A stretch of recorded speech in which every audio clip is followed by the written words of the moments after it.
If you're walking by a bus stop in the Harlem or Bronx area, you just might notice flyers with a message to keep it 100. This new campaign, sponsored by Iris House, the nation's first community-based organization that meets the needs of women and families infected and affected by HIV and AIDS. The campaign, which is pretty much targeting 18 to 24-year-old heterosexual men, has a mission of raising awareness, encouraging attitudes of responsibility, honesty, and openness. Here to tell us more is Executive Director of Iris House, Ingrid Floyd, and the designer of the campaign, Duane Cramer. Welcome. Thank you. First off, can you tell me what is Iris House? Yes. Iris House is an agency that was started 18 years ago for and about women who were living with HIV during a time when there weren't services available for minority women. Since that time, we've expanded our services to not just serve the women, but to also serve the men in their lives, the men in the community, as well as their families. So we have 3 locations, 2 in Harlem, 1 in East Harlem, 1 in Central Harlem, and we recently opened a new location in the South Bronx. Okay, so is that why the campaign, your Keepit100 campaign, is pretty much targeting the South Bronx and the Harlem area? Definitely. That's been our primary area, and also as well for minorities living in New York City, those are the areas with the highest rates of HIV infection. Okay, so Iris House put together this initiative. What made you guys decide on this innovative marketing campaign? So Love Your Life, Keep It 100 came about as a result of understanding what were some of the trends with women that we were serving. So for most years of the epidemic that women have become HIV infected, they were infected through heterosexual contact. And that's still the primary mode of transmission for women. And so we figured we are always putting the responsibility on women to be the responsible ones. How do we now educate the men to make sure that they understand the responsibility they have to take? How do they have to keep it 100, use condoms, access testing, and then access prevention education around HIV? Can you tell me how long did it take to create the campaign? We've been working on the program called Listen Up, which is kind of the background of the campaign, for about a year now, and started working with Duane and his team, I guess about 3 months ago, to come up with kind of concepts and what we wanted to do and how we wanted to focus the campaign. Duane, I saw the campaign, I saw all the flyers, the bus stops, the bus shelters. Can you tell me, it's bright, it's bold, it's innovative. How'd you come up with the design and the concept? Well, I think that Iris House did a fantastic job of really doing a community needs assessment over the past year and engaging different community stakeholders, coming up with a really great group of people that included 6 individuals that are from the target population. Okay. And from that group, we really talked to them about what they wanted to see, what would attract them, what would interest them, what would make them take action. And what we found was that positive messages of talking about loving your life, about keeping it 100. Keeping it 100 is something that young people say, and it basically means keep it honest, keep it real, use a condom every time. So we wanted to come up with something that was high tech, that was something that was easy for them to access, because typically this target population of young, black, 18 to 24-year-olds, they're hard to reach through traditional media.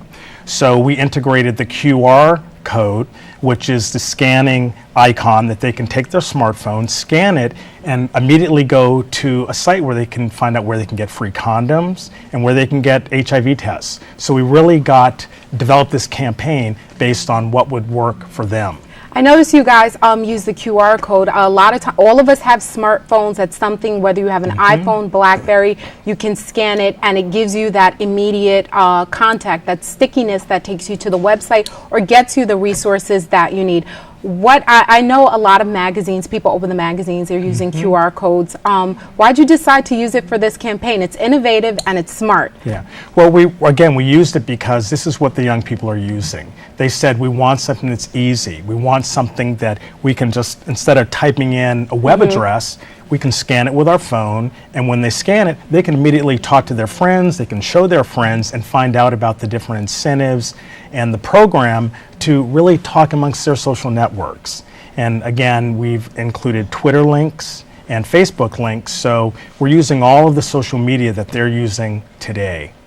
So I noticed with this campaign, which is different from a lot of campaigns of this nature, you're targeting 18 to 24-year-old heterosexual males. And tying that back into Iris House, it kind of makes sense.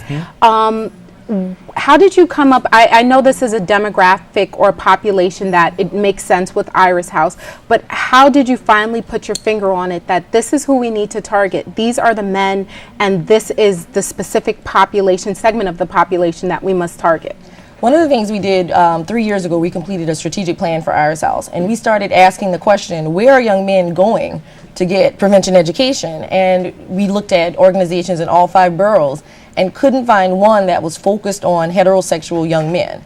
And what we also found was that resources are not available to them. Campaigns normally aren't targeting them, but yet this is the population that has the highest rates of new infections.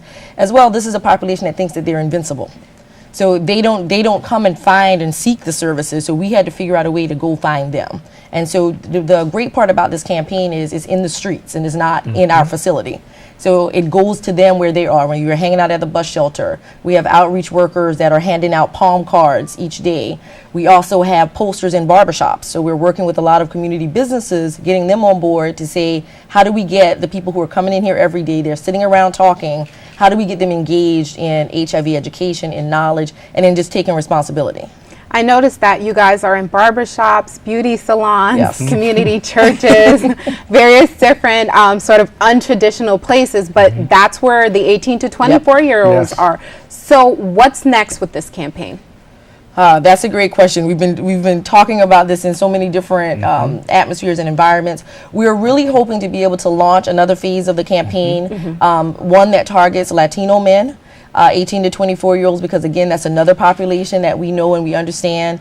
They don't have resources available to them and they don't have targeted campaigns and messages for them. So our hope is to relaunch the campaign using our Latino brothers as a part and a feature of it. We also want to expand it to other communities and to other boroughs, so keeping the Love Your Life, Keep It 100 as kind of our standard, but expanding it into other boroughs like Brooklyn and to Queens and Staten Island. So we're really at this point looking for sponsors for the campaign, looking for additional funding so that we can expand it beyond Harlem and the South Bronx. So someone at home, obviously if they don't have access to the QR code, and but they want to find out more information on the campaign, or they want to talk to your organization or find out where can I find a bus shelter or a flyer or a program, where can they log on to? The key place with all the information you need is www.keepit100nyc.org. That website will link you to the Iris House website. It will link you to access where you can access free condoms. It'll also link you to any additional information you need on our Listen Up program. So if there are young men, particularly those who are 18 to 24, we have an intervention program that we're doing for them. They get incentives for coming in and participating. So we really want these young men to step up and become leaders. So if anyone who's interested in more information on Keep It 100 NYC can visit the website. As well, you can follow us on Twitter, just at Keepit100 NYC, or on our Facebook page. Perfect. And Duane, I have to congratulate you on what you guys call this Artivision that is pretty much mobilizing a overlooked segment of the population to educate themselves and to find out what they need to do to get their resources. So thank you, Iris, and thank you, Duane. Thank you. It's been a pleasure coming into your homes. We'd like to thank our